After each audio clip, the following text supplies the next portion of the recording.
Rocksteady's Suicide Squad Killed the Justice League is out now, and it's a live service game because of course it is. With a long development cycle and some drama around review codes, there's some concern over whether the game's going to be worth a purchase for fans. Let's review Suicide Squad and talk about why it's going to divide fans and result in some backlash. But before we dive in, hit the like button on the video. Remember to subscribe to the channel if you want more gaming reviews, entertainment content, and gaming streams. Also, head to our website, strangeawesomegames.com, for more on everything from video games to blockbuster movies. Rocksteady has made some really great video games in the past. Batman Arkham Asylum and Batman Arkham City are must-plays for superhero fans who like gaming. You can see Rocksteady's magic at work at different points of Suicide Squad, but at others, you're left wondering if this is really the same studio that made those great Batman games. Let's start with story. The evil Brainiac has launched an invasion of Earth and a large ship looms over Metropolis. He's also corrupted the minds of most of the Justice League, and the likes of Batman, Superman, The Flash, and Green Lantern are all working to execute Brainiac's plan. Brainiac's already killed 99% of the population in Metropolis and has his henchmen hunting down the remaining 1% to harvest them into soldiers for his army. By pure coincidence, though, characters like Lois Lane and Lex Luthor are all part of the 1% that survived the initial event. It works out pretty nicely for the story.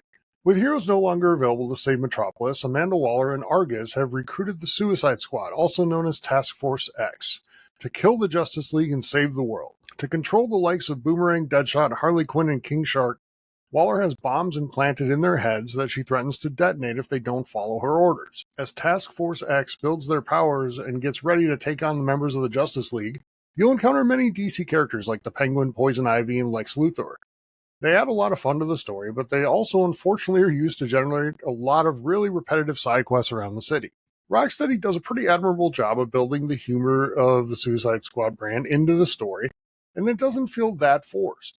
Characters like Toyman bring a lot of fun to the story, and the members of Task Force X themselves all have fun personalities. That said, big fans of the comics will and have already take issue with some of the story and the way the characters are presented. I'm not sure if I want to hold this against Rocksteady or not. They're trying to make a game that appeals to a big audience, but I do get why big fans of the comics aren't happy about it. Let's talk about the world. The good news about the world in Suicide Squad is that Metropolis is absolutely massive, and the city feels very lived in. You can see the remnants of tributes and celebrations of Justice League characters scattered throughout the city. The Brainiac attack and disaster in Metropolis gives Rocksteady the freedom to not need to make the city feel super alive and bustling with people all the time, since most of the citizens are now turned to ash. While that's a unique choice, it does create some problems for the game. As I said, the city's huge, the map feels really vast, but it also feels really empty. A game like The Division had a similar type of map, and that's not the last comparison you're going to hear to that game in this video. But the apocalypse that took place made the emptiness of New York City acceptable in The Division, if not a positive addition to the eeriness of the environment. But here in Suicide Squad, it just feels empty. I've caught myself sighing when I have to navigate a lot of distance to get to the next objective, and for a game that's so centered on traversal, that's not a good thing.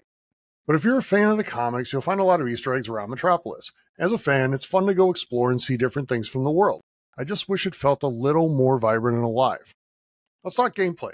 Gameplay is actually really fun, at first. Each member of the Suicide Squad is unique and has that uniqueness play out in a couple of different ways. First, the way each of them traverses the city is different. Harley Quinn uses the grappling hook to make quick work of long distances, while Deadshot uses the rocket pack.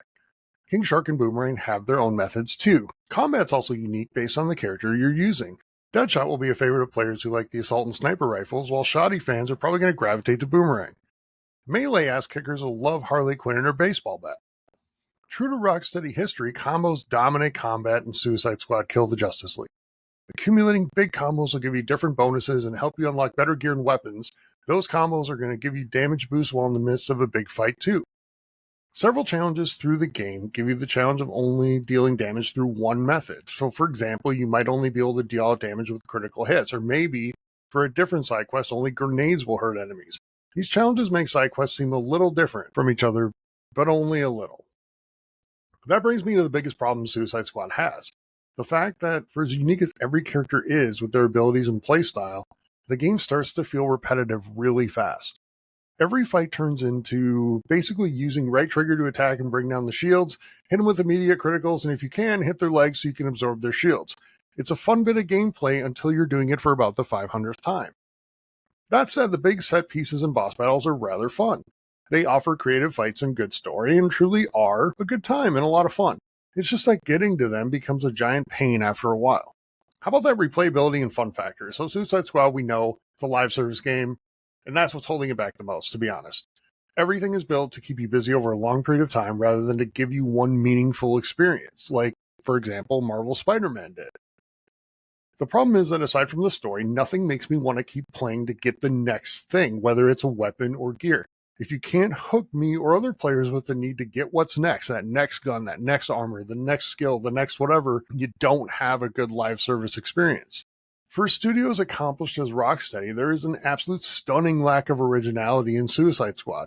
It honestly feels like they took elements of other games that they really like and tried to mash them all together into this one. That's fine to do, by the way, if you improve on those elements or have a different take on them, but this game just doesn't.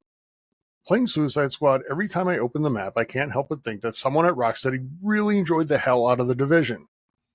Traversal, meanwhile, is reminiscent of games like Marvel Spider-Man, Arkham City, and Sunset Overdrive. Combat is a mix of those three games as well. Those are some great choices for inspiration, but I find myself wanting to do those things in those specific games more than in this one. It remains to be seen how much Rocksteady is actually going to deliver on the support they're promising for upcoming seasons, but if they do a great job and get creative, Suicide Squad will probably have some life to it over time. Alright, let's talk bottom line. Suicide Squad Kill the Justice League isn't a bad game, but it isn't a great one either. As a superhero fan, I love a lot of the story. Almost every single thing you do in the game is fun on its own, but when I think about doing that thing 10 more times in side quests, I find myself wanting to play something else. When I look at this game as a whole, it's hard to come to a clear conclusion on whether it's good or not. That alone probably isn't a really good sign. But let's break down the scores. On a scale of 1 to 10, we gave Suicide Squad Kill the Justice League a 7.75 for story, 7 for its world, 6.5 for gameplay, and 6 for replayability. That means our overall score for Suicide Squad Kill the Justice League is a pretty disappointing 6.75. I really wanted this game to be better. It's not horrible, but just know you're signing up for a bit of a tedious experience if you buy it. Still, superhero fans will probably have a good time with it, at least for a while. So what do you think? Are you enjoying Suicide Squad? Let us know in the comments. Also remember, like the video, subscribe to the channel for more content on gaming and entertainment. Also, head to our website, strangelyawesomegames.com, for all the latest in gaming, entertainment, movies, TV, all of it. Have a great day, everybody.